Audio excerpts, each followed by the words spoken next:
Primera de Corintios, capítulo 15.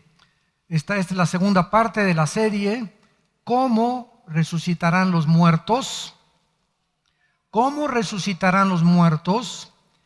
Y hemos estado analizando el capítulo 15, que es uno de los más ricos en información acerca de precisamente el cambio que millones de personas vamos a experimentar cuando muramos.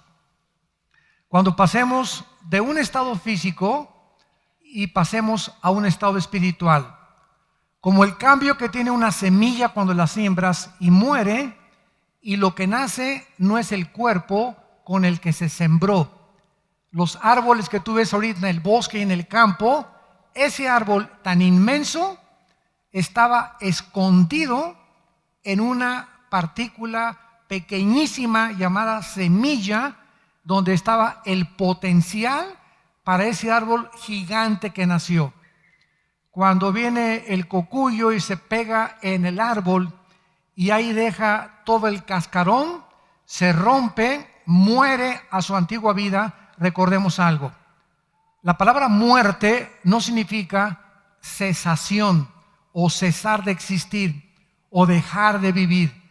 La palabra muerte en la Biblia, en el hebreo y en el griego, significa separación. Esto es muy importante que lo apuntes o que lo mantengas siempre en tu mente. Cuando hablamos de muerte, estamos hablando de muerte espiritual. Que nacimos muertos espiritualmente, nacimos, ¿qué cosa? Separados espiritualmente de Dios. Cuando Adán y Eva tenían contacto con Dios y le dijeron a Dios, déjanos a nosotros decidir. Al comer el árbol del bien y del mal, lo que es bueno y lo que es malo, se cortó el cordón umbilical. Se cortó completamente la comunicación con el otro mundo invisible espiritual que la Biblia nos revela que es más real que el mundo físico. Entonces, de Adán a nuestros días, todos hemos nacido completamente bloqueados hacia Dios. Pero como traemos la imagen y semejanza de Dios, se inventaron las religiones. ¿Qué son las religiones? Sustitutos para poder traer una respuesta al ser humano de aquello que va más allá de lo natural. Entonces, todas las religiones hablan de que necesitamos hacer algo, buenas obras y pórtate bien y códigos de conducta y códigos de moral para que pueda ser aceptado por Dios, y también sacrificios. Vamos a ver más adelante, los hindúes, las tribus, los aztecas, los tlaxcaltecas, etcétera, etcétera, ofrecían sacrificios para agradar a un Dios que no conocen, creyendo que el sacrificio les daba aceptación ante Dios.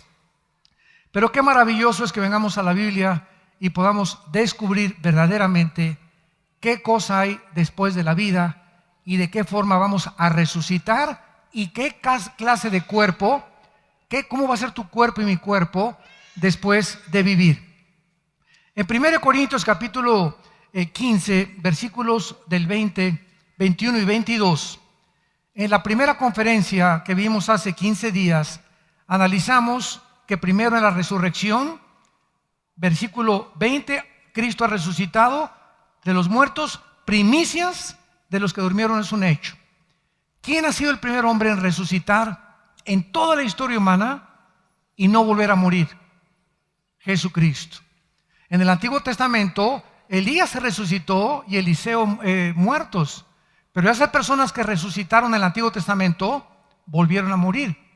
Cuando Cristo vino, resucitó a Lázaro, ¿se acuerdan? Pero Lázaro volvió a morir después. La primera persona que ha resucitado para no volver a morir ha sido Jesucristo. Y por eso se le llama los primeros frutos. Él es el primero en toda la serie de resurrecciones que vamos a ver, que es el que jamás volverá a morir. Muy bien. Y dice el versículo 21, por cuanto la muerte entró por un hombre, también por un hombre la resurrección de los muertos. Qué interesante que la Biblia hace 2000 años, porque esta carta se escribió hace 2000 años por el apóstol Pablo, nos hable de que algo se transmite de generación en generación en generación desde Adán hasta nuestros días. ¿Y de qué otra forma se transmiten las herencias espirituales, físicas y emocionales si no es genéticamente? Y hasta 1860 Gregorio Mendel descubre las leyes de la herencia. Hasta 1860, haciendo experimentos con chícharos y dándose cuenta que al experimentar pasaba un chícharo verde y se transmitía la herencia genética o las condiciones de ese chícharo en otro chícharo, y después los médicos y los científicos dejaron de un lado la investigación genética. Y no fue hasta 1954, escuchen muy bien, cuando el doctor James Crick y el doctor Watson descubrieron el ácido desoxirribonucleico, que se conoce como el ADN, o en inglés el DNA. Y entonces estos médicos les dieron el premio Nobel en 1954, y de 1954 al año 2000 nombraron al presidente del genoma humano, así se llamó el genoma humano, nombraron a un cristiano llamado Rafael Collins, el doctor Collins, que era cristiano. Y en el año 2000 exactamente, el presidente Clinton en la Casa Blanca le dice al doctor Collins, presidente del proyecto del genoma humano. Así terminó el siglo XX, con el máximo proyecto de investigación científica que ningún ser humano se pudo imaginar. El presidente Clinton le dice al doctor Collins: hemos comenzado a descubrir el libro de la vida. Y del año 2000 a nuestros días, pues ya la investigación genética va muy avanzada al grado, ¿verdad?, que aun cuando en el siglo XX se experimentó con clones, ¿se acuerdan la famosa ovejita Dolly, que fue la que clonaron por primera vez? Nada más que en la clonación, si agarras un borrego de 10 años y lo clonas, el clon tiene que tener la misma edad de lo que tú clonaste. Si ahorita me clonan a mí, mi clon tendría que ser de la misma edad que yo tengo. Y ahorita la investigación científica, aunada con la ética moral y con las leyes de los gobiernos, están en un mare magnum de problemas y de interrogantes, porque pues un clon, ¿qué va a ser? ¿Tu hijo? ¿Tu primo? ¿Tu papá? ¿Tu mamá? ¿Cómo lo va a adaptar la ley? ¿Le podrás dejar una herencia si es que sigue viviendo? Bueno, todas estas cosas que están comenzando ya a investigar, porque ya están en laboratorios clandestinos haciendo la clonación humana. Adolfo Hitler, los nazis, soñaban, ¿verdad?, con el famoso médico Mengele, que no sé cuántos de ustedes vieron una película muy famosa, Los niños de Brasil, donde vemos ahí cómo los nazis comenzaron a experimentar con mujeres embarazadas para tratar de hacer experimentos genéticos a escondidas de la humanidad. Entonces llegamos a la Biblia y nos muestra claramente en el versículo 21 que hay algo que se transmitió a todos los hombres. ¿Qué es? Está clarísimo, ¿no lo acaban de leer? La muerte. Por cuanto la muerte entró por un hombre la resurrección de los muertos. O sea, hace muchos años estuvimos en un programa con un famoso comentarista, Jacobo Zabludowski. A mí me invitaron porque él descubrió que pues, nosotros simpatizábamos con Israel y que nos interesaba el estudio de la Torá. Y él estaba teniendo un programa que se llamaba ¿Qué hay después de la muerte? Y en este programa, un día, este hombre que ya murió, ¿verdad?, Zabludowski, dijo que al concluir el programa, que nadie podía saber qué había después de la muerte o quién podía definir qué es la muerte. Es cuando nosotros entramos, ¿verdad?, y cuando ya se hizo otro programa con otro comentarista, Nino Canún. Y ahí estuvimos 5 programas con Nino Canún debatiendo los fantasmas. Porque ya no, al entrar a este campo ya, ¿verdad?, místico, a este campo ya que trasciende la metafísica, entonces ya se comenzó a tratar que los fantasmas, ¿quiénes sean los fantasmas? Y desde luego que yo en esa serie con Nino Canún tenía yo aquí a mi derecha a un brujo, tenía a un rabino, tenía a un cura de la Iglesia Católica, estaba un representante de la Iglesia Ortodoxa. Éramos como 6 o 7 personas que representábamos diferentes puntos de vista. Y pues yo siempre llegaba, ¿verdad?, pues con mi Biblia. En el tercer debate, y todo lo pueden ustedes conseguir, esto lo pueden conseguir en video, ahí está en el internet, Nino Canún me dice, ¿verdad?, yo no quiero que venga usted ya con la Biblia. Y le digo, ¿por qué? Me dice, porque el programa se llamaba ¿Y usted qué opina? Entonces le digo, ustedes me están preguntando qué opino, y quiero decirles que no importa qué opino yo, ni qué opina Platón, ni Sócrates, ni Buda, ni Confucio, qué opina Dios. Y creo que la Biblia, le dije, es el libro donde podemos tener la única realidad de quiénes son los fantasmas, a lo que ustedes les llaman fantasmas. Bueno, el último programa, que fue el 6º o el 7º programa, estaban todos al día alrededor y lo tenemos filmado. El brujo que estaba junto a mí, cuando abrí la Biblia y la comencé a leer, los ojos los puso en blanco, pero así en blanco completamente, y comenzó a sudar, a sudar, a sudar. El otro que estaba junto a mí comenzó como el otro lado, nerviosos, y total, al acabar el programa, eran todos contra mí. Qué interesante, ¿verdad? Todos se unieron para atacarme. Y acabé el programa diciéndoles, solamente quiero terminar diciéndoles algo. ¿Quién de todos ustedes tiene un libro más grande que la Biblia? Se hizo un silencio sepulcral. Sácame el Ramayana, el Tripitaka de Buda, los Vedas de los persas. Tráiganme ustedes los libros sagrados que quieran. ¿Qué libro nos puede dar información de la vida después de la vida si no es la Biblia? Y se callaron todos. Le dije, bueno, pues ahí se los dejo tarea. Que Dios los bendiga y ojalá que puedan recibir a Cristo como su Salvador. Y así acabó la serie. Pero así cada vez que enfrentamos o eventos o desafíos o programas, ¿verdad?, el mundo no puede opinar más que hipótesis, filosofías, teorías, pero no hay ninguna realidad. Porque el único ser que ha traído la realidad de que hay vida después de la vida ha sido el Hijo de Dios, el Señor Jesucristo. Muy bien.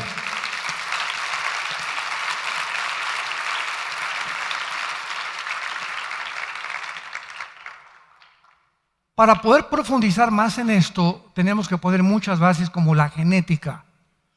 Hace algún tiempo me mandaron un correo diciéndome, ¿cómo es posible que el pecado se transmita genéticamente? Y les contesté, ¿por qué José no tuvo relaciones con María para que naciera Jesucristo? La misma Iglesia Católica, Apostólica y Romana nunca pudo contestar esto hasta que se descubrieron las leyes de la genética. ¿Por qué José no podía tener relaciones con María? ¿Y por qué el Hijo de Dios, el Señor Jesucristo, no podía nacer de un hombre y de una mujer como tú y yo nacimos?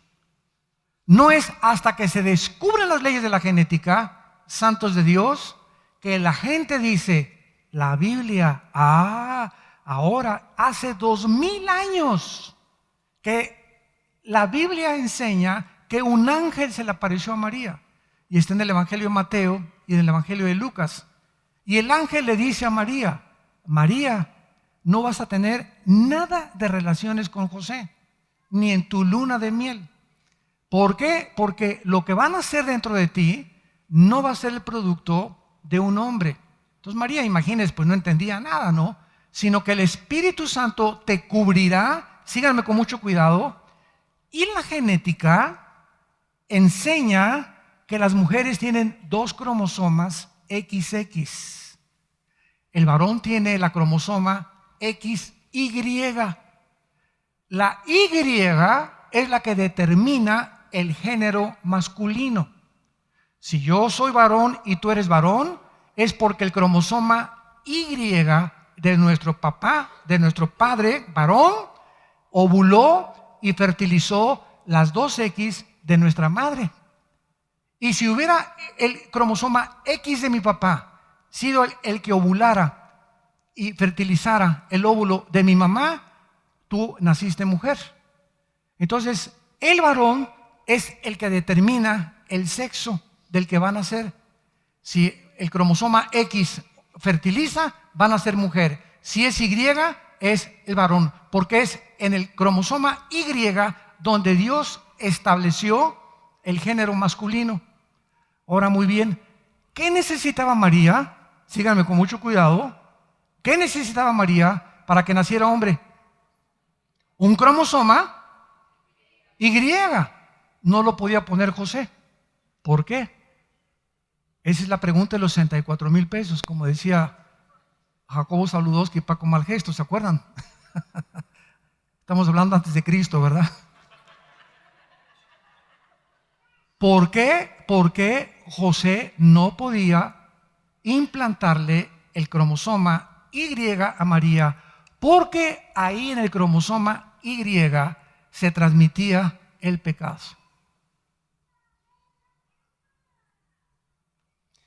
El pecado se transmite genéticamente. No significa que la mujer no peque, pero nosotros los hombres tenemos la semilla. Se llama en el griego cera en el hebreo y en el griego esperma. Y se tradujo esperma o semilla en la Biblia. Entonces, la semilla, el esperma, no lo tienen las mujeres, lo tenemos los hombres. Y la mujer es la receptora de la semilla que nosotros le implantamos en su útero. Y si yo le implanto a mi esposa mi cromosoma, el que lo decide es Dios, Y, vamos a tener un bebé varón. Pero si fue el cromosoma X el que fertilizó a mi esposa, vamos a tener una niña, porque es lo que determina el género, los cromosomas. Entonces, qué increíble que hace 2000 años, cuando hasta 1860 se comienza a investigar las leyes de la herencia, y hasta el siglo XX, 1954, se les da el premio Nobel de genética y de medicina al doctor James Crick y el doctor Watson por descubrir el ADN. La Biblia es más moderna que la ciencia de mañana en la mañana. Ya la Biblia establecía las leyes de la genética desde el libro del Génesis. Cuando Dios dice en Génesis 1, del 11 al 12, hace 4,500 años, cada fruta va a dar una fruta, cada semilla va a dar una fruta conforme al ADN que tiene esa semilla. Claro que no dice ADN, dice según su especie o su género. Entonces la semilla de la uva tiene un software, tiene un código genético establecido por Dios para que cuando yo siembre la semilla de la uva no dé plátanos, ni naranjas, ni chabacanos, ni melones, ni sandías. Va a dar esa semilla de acuerdo a la información que Dios implantó en ella. El color de la fruta, las vitaminas y minerales que están escondidas en esa microscópica semilla. En la de la naranja, naranjas, la del chabacano, chabacanos, la del melón, melón, la de sandías, sandías. Todas las semillas traen diferente código genético hereditario. Y cuando la ciencia comienza a descubrir todas estas cosas, ¿por qué la ciencia descubrió esto hasta estos tiempos? Porque Dios sabía que antes de que Él regrese, nos va a dar muchísima más iluminación para que la gente entienda que no es falta de evidencias por lo que no creen en Dios, como muchos ateos esgrimen y argumentan, como el famoso ateo Carlos Sagan, el astrónomo del siglo XX, que dijo: Dios nos hubiera dado más evidencias, o por lo menos se hubiera dejado ver para que creyéramos en Él, cuando las evidencias están a nuestro alrededor, en el mismo mundo de la genética. Entonces, somos espíritu, de acuerdo a la Biblia, tenemos un alma y vivimos dentro de una botella, dentro de un envase, dentro de un cuerpo que todos los días está muriendo. Hay una muerte celular continua en nuestro cuerpo, que es la que produce que un bebecito salga aquí, comienza a abrir los ojitos, comienza a hablar, comienza a adaptarse el mundo que lo rodea, comienza a llenarse de información, crece a la juventud y los jóvenes creen que el mundo es de ellos y que por aquí, que por allá, esto y el otro. Llegamos a los hombres maduran casi hasta los 30 años, las mujeres a los 20, 18, son más maduras que nosotras, más inteligentes que nosotros también muchas veces. Una niña de 15 años ya se pinta y aquí por allá, y nosotros hasta los 18, 20 jugando a la rayuela y al trompo, ¿verdad? Las mujeres despiertan más rápido al sexo que nosotros. Por eso, ¿verdad? En Estados Unidos los psiquiatras y consejeros matrimoniales han llegado a la conclusión de que los americanos casi siempre se casan de la misma edad. Se casa un muchacho de 25 con una de 25, cuando lleguen a los 40 ya aparece su mamá. Y por eso hay tantos divorcios. Por eso primero Dios creó a Adán y después a Eva. Es importante, ¿verdad?, que el hombre le lleve cierta edad a la mujer, porque ellas nos ganan en muchas cosas, envejecen más rápido que nosotros, y el hombre siempre anda buscando, ¿verdad? Les llaman rabo verdes, ¿verdad? Chavitas más jóvenes, porque es la naturaleza humana. Entonces, esa es la naturaleza humana, y es cuando lo comprendemos, porque Dios nos pone cercas y cuidados, y nos dice, cuidado, ¿verdad? El que comete adulterio es falto de entendimiento. Entonces, somos un espíritu, tenemos un alma y vivimos dentro de un cuerpo que es un envase temporal. Se está muriendo celularmente. Cuando te entierren, te coman con los gusanos, o acabas en la panza de un tiburón, o acabas sepultado en un temblor, o te queman. Los primeros cristianos en el siglo I los quemaron vivos, hacían antorchas con sus cuerpos. En fin, no importa de qué forma este cuerpo acabe. Si te creman, mucho mejor que te entierren. Te vas a ahorrar en la funeraria y te vas a ahorrar muchas cosas. Entonces no importa ya bajo el Nuevo Testamento si te creman o te entierran y te ponen veladoras o no veladoras, o una caja de $10,000 o una caja de $1,000. Ya en el muerto, en la caja no hay nadie. Y hay gente, mi hijito, aquí estás, tu hijito ya no está ahí. Ya no está tu comadre tampoco ahí, ni tu mamacita, ¿verdad? Pero todo lo hacemos porque no conocemos la revelación de Dios, y esto es normal. Yo no estoy criticando eso, es normal en el ser humano. Pero cuando ya conocemos realmente que un cristiano ya no regresa al panteón. Es como el chiste ese, ¿verdad?, de la India María. No sé cuántos de ustedes hace mucho tiempo se los conté. El famoso Día de los Muertos. Entonces está la India María dentro de un panteón con una olla de mole. Y llega la señora Pompidou con unas rosas carísimas, etcétera, etcétera. Y va pasando la señora Pompidou y le dice a la India María, India bruta, ¿cuándo crees que tu muertito se va a comer el mole? Y se para la indita y le dice, cuando venga el suyo por las flores. O sea, tanto los incultos, ¿verdad?, y los ignorantes, como los más educados, hacemos cosas, porque eso se llama paganismo. ¿Por qué? Porque somos ignorantes y creemos, y a llorar ahí, ya no hay nadie en la tumba. El cristiano ya no regresa jamás al panteón, porque la persona que se murió ya está ahí arriba y nos está diciendo, apúrense, aquí los estamos esperando, a los que somos cristianos desde luego, ¿verdad? Pablo dijo, el morir es Cristo, el morir es ganancia para mí.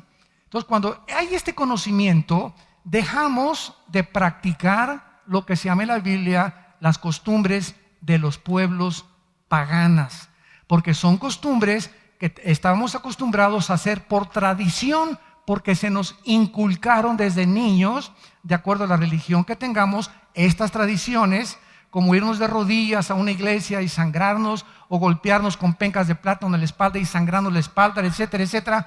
Esto viene desde hace miles de años, porque traemos la conciencia de que necesitamos hacer algo. Mira Dios, cuánto sangro, mira mis rodillas, me vine 15 días caminando de rodillas o cargando tal cosa. Todo eso no es crítica, es simplemente la realidad de gente que no conoce la Biblia. Es todo. Ignoran qué hay detrás de la muerte. Y nosotros ya no podemos vivir así, con esa ignorancia. Entonces, el espíritu, el alma y cuerpo. ¿Qué es el espíritu? Somos espíritu, alma y cuerpo. Estos son los elementos naturales, originales de Adán y Eva. El espíritu, con mucho cuidado, síganme, es la parte a través de la cual el ser humano estaba conectado con el otro mundo. El mundo espiritual invisible, no material, no físico. Dios es espíritu y Él se conecta y tiene contacto con el ser humano no a través de su alma ni a través de su cuerpo. Sígueme con mucho cuidado. Dios es espíritu y si va a tener contacto con los seres humanos es a través de nuestro espíritu. ¿Por qué? Porque tenemos que ser iguales para poder funcionar. Pero el ser humano murió, se separó, se le fundió el foco a Adán y Eva. Esta es la historia de la Biblia y tiene mucho más lógica y más coherencia que decir que venimos de chita o que venimos de un proceso o de una selección natural evolutiva. Entonces, el ser humano desde Adán hasta nuestros días ha nacido cojo o manco, separado espiritualmente de Dios. ¿Qué es el alma? Es la mente, los sentimientos, las emociones, la voluntad y el intelecto. Esa es el alma. La mente, el intelecto, la voluntad y los sentimientos. Entonces, cuando nosotros estamos en el alma, que es la mente, vemos que el cuerpo es la que gobierna la mente de una persona desde Adán a nuestros días. El ser humano, escúchenme muy bien, y esto lo descubrió un gran psicólogo que yo admiraba muchísimo, que se llamaba Erich Fromm. Yo leí como 7, 8 libros de Erich Fromm y me maravillaba la inteligencia. Él murió en Cuernavaca, Morelos, aquí en México. Era un hombre inteligentísimo de origen alemán. Y Erich Fromm dijo, ¿verdad? El hombre es mentira que sea gobernado por la razón. Esto es lo que él concluyó, lo que dice Romanos 7. No es cierto que sea la razón la que nos gobiernan las pasiones del cuerpo. Se los voy a demostrar. Le preguntas a una persona que fuma, ¿por qué fumas? ¿No sabes que el cigarro te amuela los dientes, las encías, la lengua, la tráquea, el paladar, la faringe, la tráquea, los pulmones, los alvéolos pulmonares, todo tu cuerpo que te estás envenenando? ¿No lo sabes? Y te contesta, ¡ti! ¿Y por qué lo haces? O sea, aquí la mente te está diciendo, esto no es más, ¿cómo puedes tú llamarte un ser racional y autodestruirte? O sea, entonces no puede tu mente gobernar tu cuerpo y decirle, pues ya no te voy a dar cigarro. ¿Qué no sabes que el alcohol te puede producir cirrosis y te pone así el hígado y acabas mal y vendes tu negocio, abandonas a tu familia? ¿Es el daño del alcoholismo? ¿Y por qué te sigues emborrachando? Y la respuesta es, porque no puedo dejarlo, porque ya tengo la adicción. ¿Qué no sabes que la pornografía es el veneno más grande? Te bloquea de Dios, te llena de tinieblas la mente, te comienza a desintegrar tu personalidad y tu carácter. ¿No sabes que la pornografía atrae demonios a tu vida y a tu casa y que se van sobre tus hijos? ¿Qué concluimos? Que somos autodestructivos. Que es mentira, como decía Erich Fromm, que no era cristiano. Es mentira que seamos gobernados por la razón. El hombre es gobernado por sus pasiones. ¿Qué no sabes que a las 10 de la noche pedir pizza para cenar? Tienes panza, traes una fosa séptica ahí de este tamaño y vas a Dominós y no sabes que un pedazo de pizza tiene cantidad de harina y colesterol y glucosa, etcétera, etcétera. ¿Qué no sabes que la Coca-Cola, tú te tomas una Coca-Cola y necesitas correr 15 kilómetros para eliminar el azúcar que tienes en tus riñones y en tu hígado y en tu páncreas? O sea, tiene ingrediente la Coca-Cola, es es azúcar. Mi cuerpo no fue diseñado para eso, ni tu cuerpo tampoco. El cuerpo es como si le echaras azúcar al motor de tu carro de gasolina. El carro está funcionado para funcionar con ciertos etanos, ¿verdad? Y con cierto tipo de gasolina, pero no con azúcar. Entonces, el ser humano es autodestructivo. Sabemos, tenemos la nutriología moderna, el internet, consulta la glucosa, el colesterol, y sabemos que nos hace mal y seguimos comiendo y haciendo las cosas que nos destruyen. Esta es la razón por la cual Cristo bajó del cielo, para libertarnos de la esclavitud del cuerpo. Cuando Cristo viene a tu vida, vean lo que pasa. Él, Señor, ven a mi vida, se lo dices por la mente. Y entonces despierta tu espíritu por primera vez. Es una resurrección espiritual. Y el Espíritu Santo entra a tu espíritu.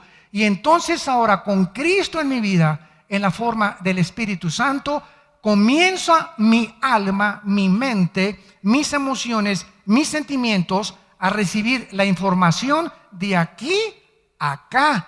Y entonces mi alma comienza a renovarse, comienzo a sacarme a Che Guevara y al marxismo y al fascismo y al nazismo y al comunismo y al ateísmo y al materialismo y al empirismo y al hedonismo y a todos los rollos y las infecciones de los virus. Estamos envirulados. Estás envirulado. Ustedes que me escuchan que no tienen a Cristo, por eso haces lo que haces. Traes un virus muy tremendo y no te permite ver el programa de tu computadora porque está envirulada tu computadora. Esta está envirulada. Entonces la mente comienza a ser transformada. Y entonces la mente, al comenzar a ser transformada y sacar los programas que nos envirularon, esta mente comienza a darle órdenes a mi cuerpo ahora. Romanos 12:1. Presenten vuestros cuerpos en sacrificio vivo. Ahora mi cuerpo, ¿verdad? Quiero pizza, no le doy nada. Señor, tengo el cigarro, acabo de decir a Cristo. Yo recuerdo, ¿verdad? Yo me fumaba 2 cajetillas diarias de cigarros.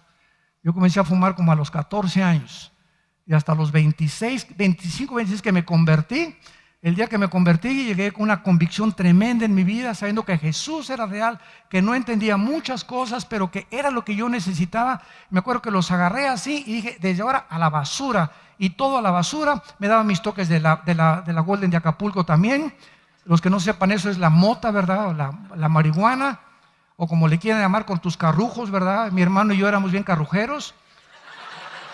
Ahí como nos ven, ¿verdad? Ahí como nos ven, ¿verdad? Usted, pastor, así es, le entramos, nos decían los metodistas porque le metimos a todo.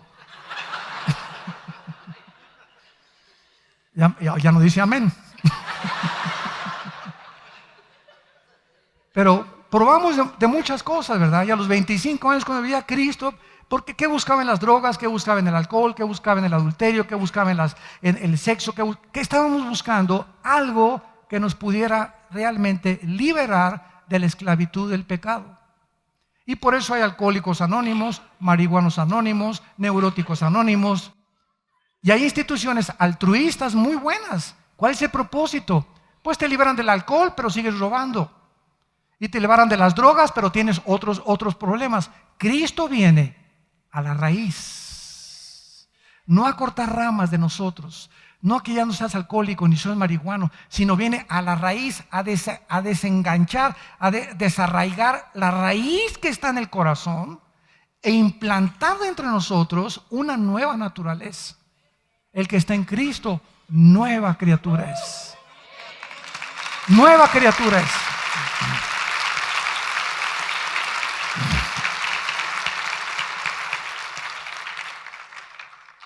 Desde Adán entonces hasta nuestros días, por herencia genética, nacimos en pecado. ¿Qué significa esto? Separados de Dios. Por eso somos autodestructivos. Porque el ser humano es indefenso para ayudarse a sí mismo. Todas estas instituciones altruistas que existen es con el propósito, todos reconocen que algo está mal con nosotros, todos. Estamos en el siglo XXI. El siglo XX, los descubrimientos científicos más grandes de la historia, los avances tecnológicos más grandes de la historia, el internet, el iPhone, la desintegración del átomo, las centrifugadoras del plutonio 235, los aviones, llegamos a la luna en el 69, en el 54 la primera plataforma especial, el internet, los avances en la medicina, etcétera, etcétera. Y estamos ahorita en el año 2016 del siglo XXI, a punto de destruirnos con una tercera guerra mundial. Jesucristo, la Virgen María y el burrito que los acompaña. Me dijeron que ya no dijera la Virgen de los Remedios. Dios mío santo, misericordioso. Con todos los descubrimientos y con toda la tecnología, el hombre se ensoberbeció y nos creemos dioses. Y todavía siguen creyendo que el ser humano tiene la respuesta a la economía de Europa, a los refugiados de Europa, al problema del Medio Oriente, al abandono moral de Estados Unidos, a la crisis de valores e ideologías políticas en Centro y Sudamérica. Todavía creemos nosotros que algún hombre con alguna política, con alguna ideología, va a mejorar las cosas. Hemos hecho el ridículo como administradores del planeta Tierra. ¿Por qué? Porque estamos separados de nuestro Creador. Y Él ha venido y viene esta mañana para entrar a tu vida y para transformar tu vida y para darte la esperanza de volver a vivir algún día con Él. Y a continuación vemos nosotros el ejemplo que Dios usa a través de Pablo en el versículo 21 y 22. Por cuanto la muerte entró por un hombre, ahora la respuesta es ¿cómo entró? Genéticamente. Dice el Salmo 51, en pecado me engendró mi madre. Nacemos en pecado todos los seres humanos. También por un hombre la resurrección de los muertos. O sea, un hombre echó para abajo a toda la raza humana, de acuerdo a Adán. Un hombre nos hundió a todos, ¿sí o no? Es lo que dice la Biblia. Vino otro hombre y levantó otra vez lo que ese primer hombre, Adán, hizo. ¿Por qué hace Dios esto? Esto lo explica Romanos 3 y Romanos 4, pero no vamos a ir ahorita. Adán, hagan de cuenta que el ser humano fue creado así, en una balanza, equilibrado. Entonces, Adán, ¿qué hace? Peca y entonces, desde Adán a nuestros días, todos nacemos con la inclinación, escúchenme muy bien, hacia el mal, no hacia el bien. Y no necesitamos la Biblia para confirmar esta grande verdad. Los niños, tú nunca les enseñas a portarse mal. ¿O sí? Les enseñamos a portarse bien, porque el mal lo traen por herencia. Y ve a un niño de 1 año y medio, 2 años, son los dictadores de su casa.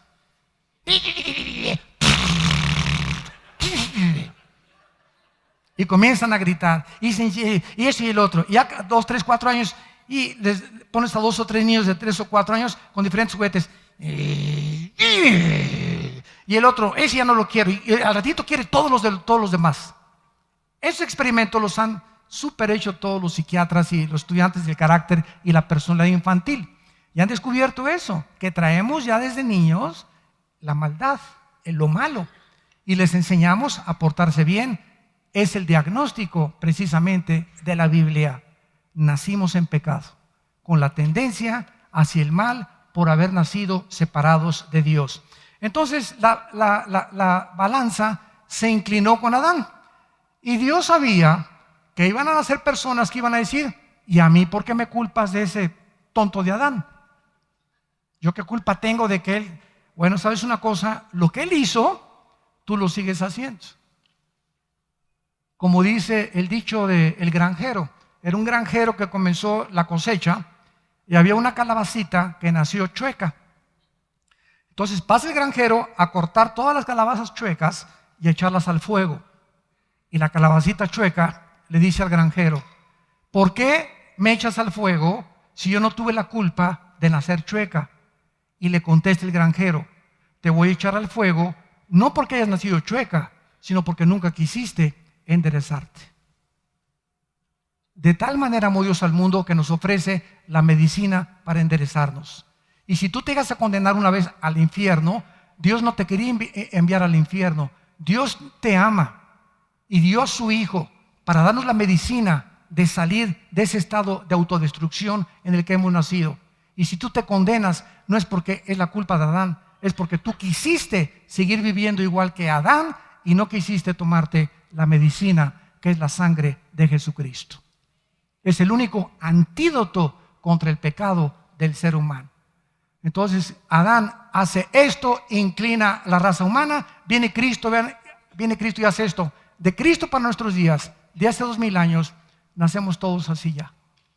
Con la opción de decirle a Dios, te necesito, Señor, me estoy autodestruyendo, soy un adúltero, borracho, parrandero y jugador, drogadicto, esto y el otro, soy un mentiroso, soy un hipócrita, con mi familia tengo una cara, en mi trabajo tengo otra cara, con mis amigos tengo otra cara, tengo 3 personalidades, esto no puede ser, tengo una personalidad desintegrada, no soy lo que yo quiero ser, etcétera, etcétera. Señor, ayúdame, entra a mi vida como mi Señor y mi Salvador.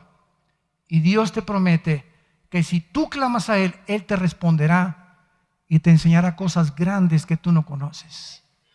Entonces no hay nadie que pueda acusar a Dios de injusto, de que Él nos condena por una herencia que recibimos, porque así como vino la enfermedad, vino también la medicina contra esa enfermedad que la Biblia llama el pecado.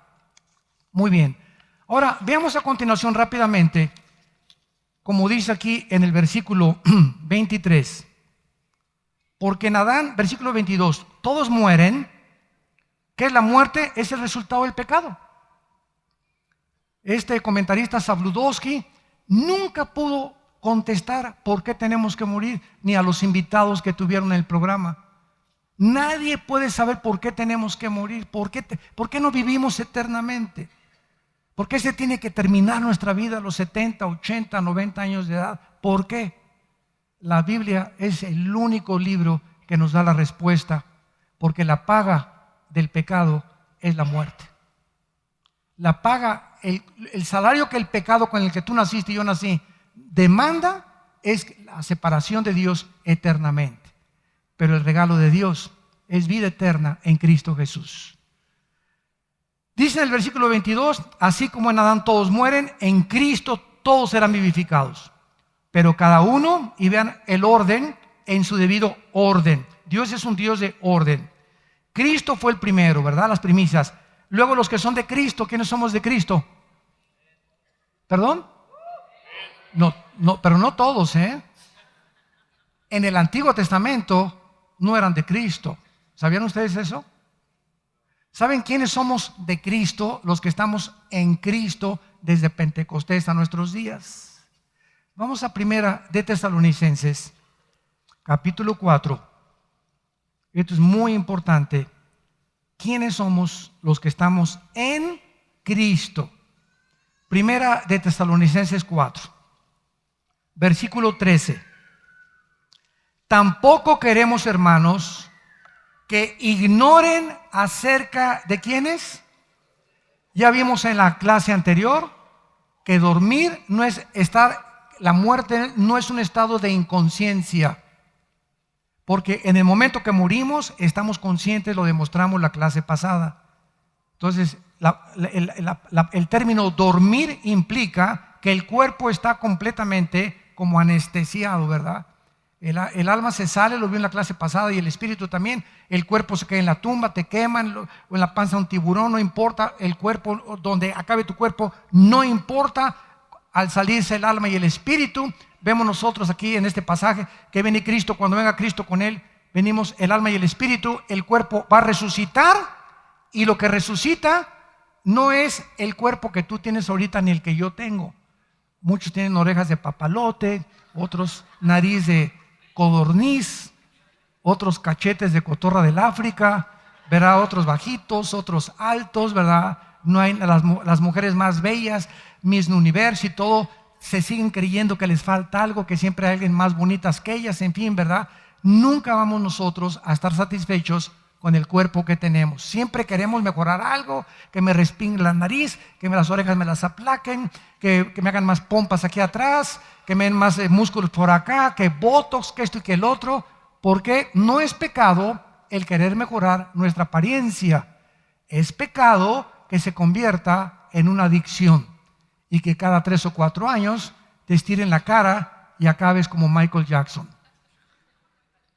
Esto es importante porque muchas mujeres en muchas conferencias nos han preguntado, ¿es malo que una mujer se haga cirugía plástica?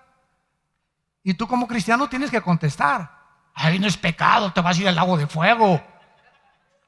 ¿Es pecado que un hombre también se haga ciertos cambios en su apariencia física? No es pecado. Pero sí es pecado lo siguiente: si tú consultas a un cirujano plástico, él te va a dar este consejo, muchachita: nunca te hagas una cirugía plástica antes de los 40 años. Todas las Miss Universo que hubo hace 2 Miss Universo eran menores de 22, 23 años de edad. El 65% estaban operadas. Y sabes una cosa, lo que el cirujano plástico te dice, que la cara de una muchacha o de un hombre hasta los 40, 45, 50 no se acaba de conformar. Los músculos siguen creciendo, te vas estirando. Ve una foto cuando tenías 15, cuando tenías 20, cuando tenías, y eres diferente. Te haces la cirugía plástica ahorita o te pones así la boca así,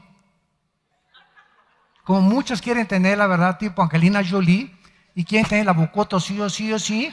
A los 10 o 15 años, ¿verdad? Ya se te va a deformar porque ya te crecieron los cachetes, te creció por acá esta cosa, y sí. A que se eduquen. Entonces, hasta los 40 ya, ¿verdad? Te puedes hacer una jaladita, no hay ningún problema, ¿verdad? No hay ningún problema. Y dice un cirujano plástico muy famoso que conocimos mi esposa y yo, y la segunda operación es a los 55 o 60 años de edad ya.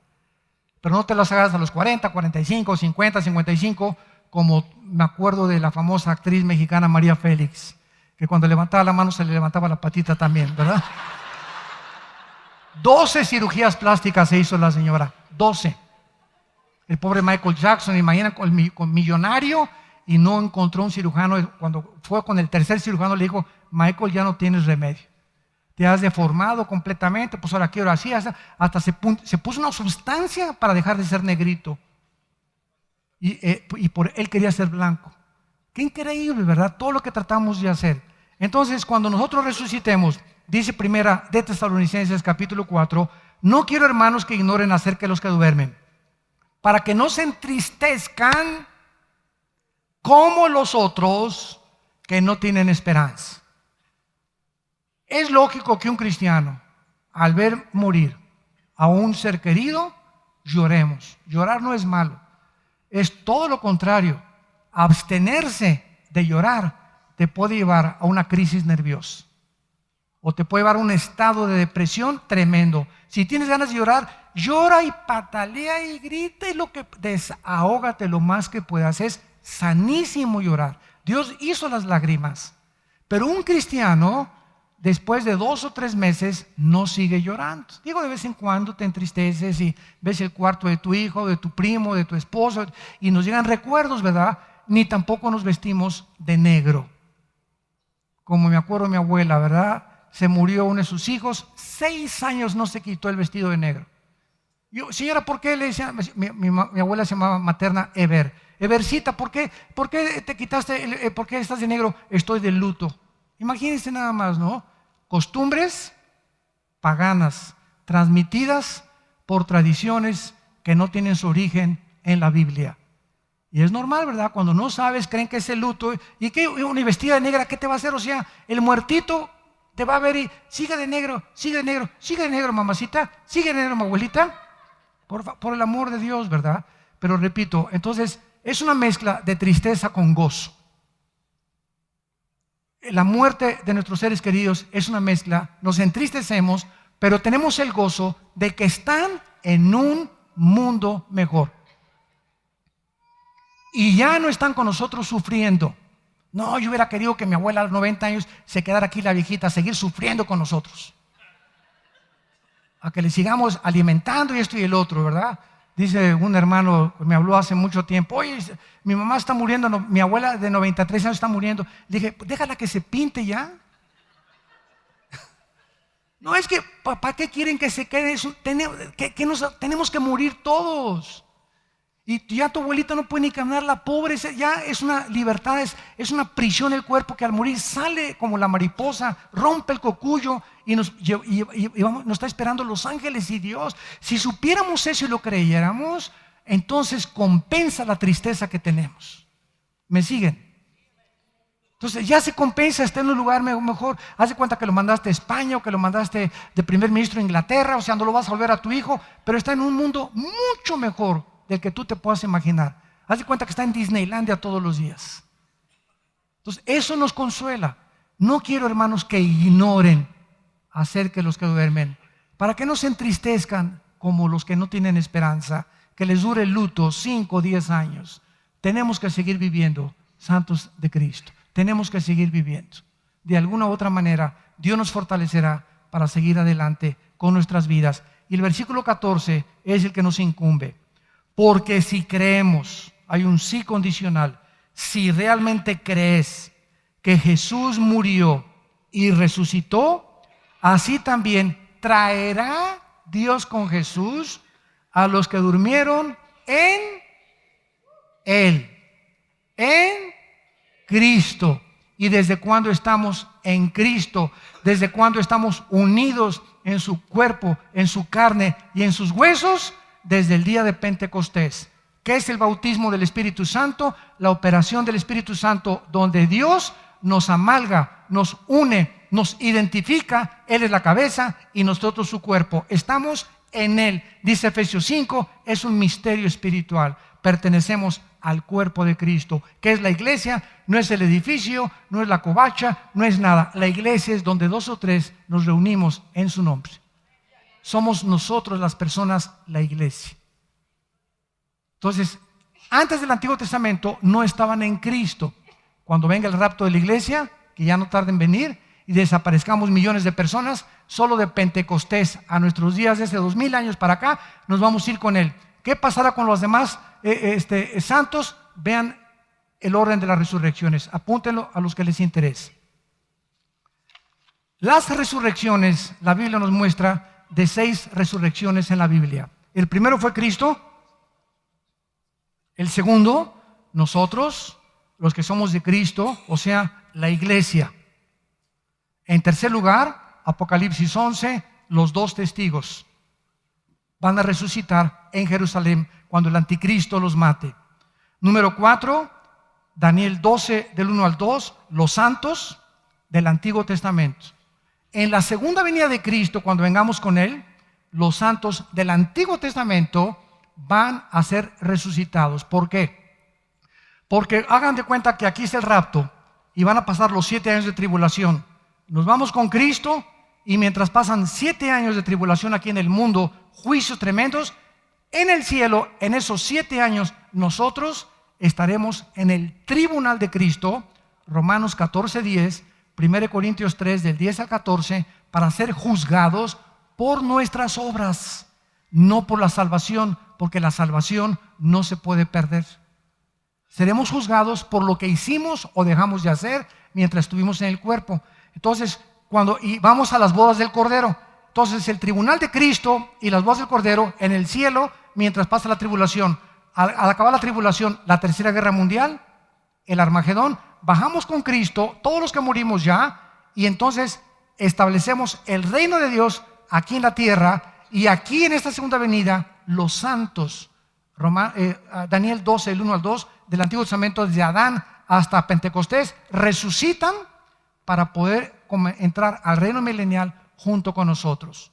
Esa es la cuarta resurrección. La quinta la tenemos en Apocalipsis capítulo 20, versículo 5. Al terminar el milenio hay otra resurrección.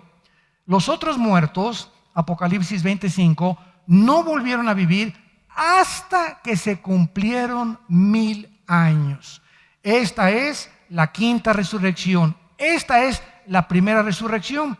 Bienaventurados los que tienen parte en la primera resurrección. La segunda muerte no tiene potestad sobre estos, sino que serán sacerdotes de Dios y de Cristo y reinarán con Él 1000 años. ¿Por qué se le llama la primera resurrección si realmente es la sexta? Porque en Juan 5, con mucho cuidado, en Juan capítulo 5, Jesús dijo esto, versículos 23 en adelante: he aquí viene el día cuando todos los muertos oirán la voz del Hijo de Dios. Los que hicieron lo bueno saldrán a resurrección de vida, y los que hicieron lo malo a resurrección de condenación. De acuerdo a Jesucristo, hay 2 resurrecciones, de los buenos y de los malos, y parecería que estuvieran juntas, pero a la primera resurrección pertenecen todos nosotros, los que acabamos de mencionar: Cristo, los que somos de Cristo, los 2 testigos, y los santos del Antiguo Testamento pertenecen a la primera resurrección, y la segunda resurrección es la de los incrédulos. Entonces, la primera resurrección tiene 5 o 6 fases diferentes, en diferentes tiempos, y la segunda resurrección es la de los incrédulos después del milenio, Apocalipsis 20, del 11 al 15, los condenados al final del reino milenial. Los perdidos resucitarán para presentarse ante Dios. Estaremos nosotros en el gran jurado. Dice 1 Corintios 6, del 1 al 4, que los santos vamos a ser el jurado cuando Dios juzgue al mundo. Imagínense nada más. Nosotros vamos a ser el jurado, el juez, Jesucristo. Y van a estar ahí todos los que rechazaron a Cristo y millones de ángeles. Y cuando le diga a Dios a Judas, Judas, come here. Señor, pero quiero decirte algo. Aquí traigo mi abogado, que es el diablo. Y el diablo dice que te dijera que si tú no me hubieras escogido para la condenación, tu hijo no hubiera muerto. Y si tu hijo no hubiera muerto, no hubiera habido salvados. Y si no hubiera salvados, nadie estaría aquí. Así que, Señor, en lugar de esto, me deberían dar gracias de que yo entregué a Cristo. ¿Me siguen con esa línea de lógica elemental? ¿Qué le va a contestar Dios? ¿Sabes una cosa? Yo no te escogí para que fueras al infierno. Ese es un calvinismo extremo.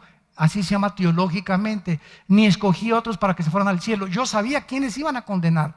Pero ¿sabes qué, Judas? Tú escogiste eso. Y si yo hubiera impedido que entregaras a mi hijo, hubiera violado, Judas, la característica más grande que les entregué a los seres humanos y a los ángeles: la libertad y el libre albedrío. Y eso no lo puedo violar, porque dejarías de ser responsable. Seríamos títeres del destino si Dios escogiera a unos y otras para condenarse. ¿Qué clase de amor es esa? Cuando dice la Biblia que Dios, para que todo aquel que en Él crea no se pierda, mas tenga la vida eterna. Padre, te damos gracias por tu palabra.